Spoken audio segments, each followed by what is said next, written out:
asifiwe. Ni mwendelezo wa vipindi hivi vya nguvu ya maombi. Mwezi huu wa 3 tunaendelea kumshangilia Bwana. Niukaribisha katika siku hii ya leo katika mwendelezo wa vipindi vyetu hivi. Tunayo mada yetu inayosema habari nzima ya kupingana na maadui au wapinzani kwenye maisha yako.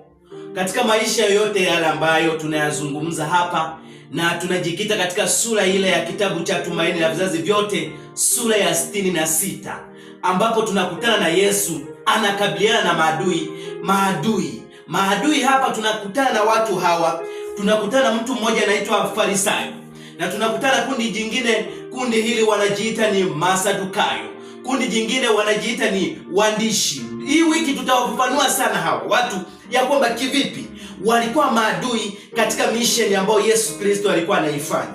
Na hawa Mafarisayo kwa ufupi nikwambie ni kwamba walijiona ndio watakatifu, lakini ilikuwa ni zero. Utakatifu ni zero. Walijiona ndio washika sheria, na ndio maana Yesu hata akikosea wanamkosoa. Hapa mbona hapana, hapa mbona hamna. Hawa walijiona wao ndio kila kitu. Siku ya leo nakufundisha mbinu hii. Unapokuwa ukipigana katika maisha yako, kumbuka maisha yanapiganwa kwanza kiroho, tunakuja kimwili kumalizia. Leo ni kuingizie hiki. Maisha tunapigana kiroho, kimwili tunakuja kumalizia. Hapa tunakutana na Yesu. Kitu ambacho walikuwa nacho, tambua kwanza huyo mpinzani wako anatumia nini. Huyo mpinzani wako anatumia nguvu ipi leo kukuangusha? Huyo adui yako anasimama kwa mambo yapi ambayo leo anakuangusha? Kuna mtu anaona kuna uadui katika kufanya kazi. Kuna mtu anaona kuna uadui katika mambo yake ya kiroho.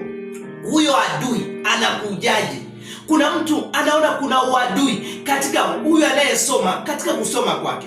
Kuna mtu anaona kuna uadui katika ndoa. Kuna mtu anaona kuna uadui katika kila sehemu, katika uongozi, katika maisha haya ya kila siku. Sasa tambua kwanza. Baada ya kutambua, kitu cha kwanza ambacho kitakusaidia sana. Watu wengi, maadui wengi wana tabia ya kuwa wanafiki.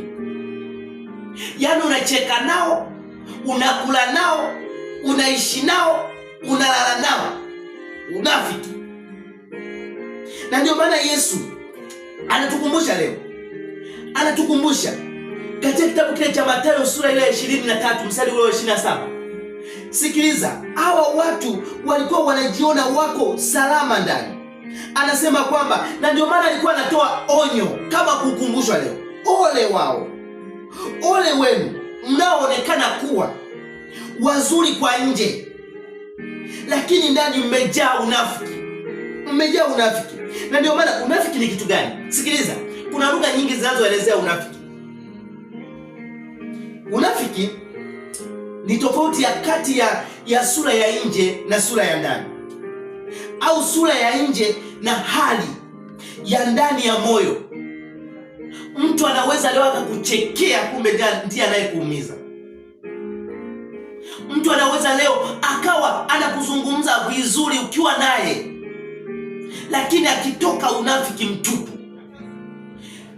Njia sahihi leo na ukumbusha, kadui shetani huyu amekuwa akitumia unafiki leo kama watu leo kumuingiza kwenye upinzani. Kama adui yako yeyote yule, mpinzani ambaye leo katika maisha yako unapigana, hii ni njia salama mtazamaji, itakusaidia kwenye maisha yako ya kila siku. Unafiki, Yesu alikuwa haupendi unafiki. Wanajiita wanampenda, kumbe ni zero kabisa. Baada ya kutambua hilo, maadui wengi wamekuwa wakiitumia njia hii. Na ukikutana naye, na ndio maana unacheka naye, lakini kesho ndio unasema huyu ndio anakuumiza. Na ukikutana naye, huyu ndio mnakula naye, kesho huyu ndio anakuumiza. Na nikwambie, tukatao kubali, kati ya watu ambao wanatuumiza leo ni mtu ambaye anakufahamu. Ni mtu ambaye unaishi naye. Mtu anaishi Marekani akuumiza, wewe upo Tanzania hapa. Kitu gani ambacho kinamfanya akuumize? Ondoka na hili. Muombe Mungu akusaidie. Ikiwa wewe una unafiki ndani ya moyo, muombe Bwana akusaidie ushinde unafiki kwa jina la Yesu. Baada ya hapo, Ikiwa unaona kuna roho hiyo kwa adui, sikiliza, Yesu alikabili kivipi na vita hivi? Kwa ufupi sana, sikiliza. Hii ni kitabu cha Tumaini la Vizazi Vyote, sura ile ya 66. Sikiliza, Yesu alikabili kivipi na hawa watu hawa ambao walikuwa wanakuja kwake. Sikiliza ambavyo yeye alikabili. Sikiliza kwa ufupi tu ambavyo yeye Yesu Kristo alikabili. Yeye aliingia kwa maombi, alitumia hekima. Ondoka na hiki.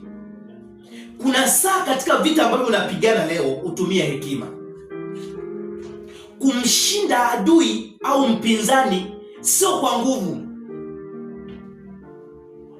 Kushinda vita ambavyo ulivyo navyo vya kesi sio kwa nguvu, hekima.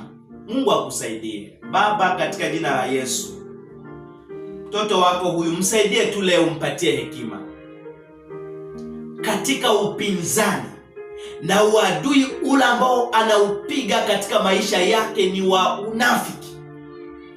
Ni kweli kuna maadui nyuma yake, ni kweli kuna wapinzani nyuma yake. Leo mpatie hekima kwa ajili ya kushinda upinzani huu kwa njia ya Roho wako Mtakatifu, na ukatawale maisha yake siku zote za maisha yake, ni kupitia jina lako Yesu Kristo. Amina. Bwana akubariki sana.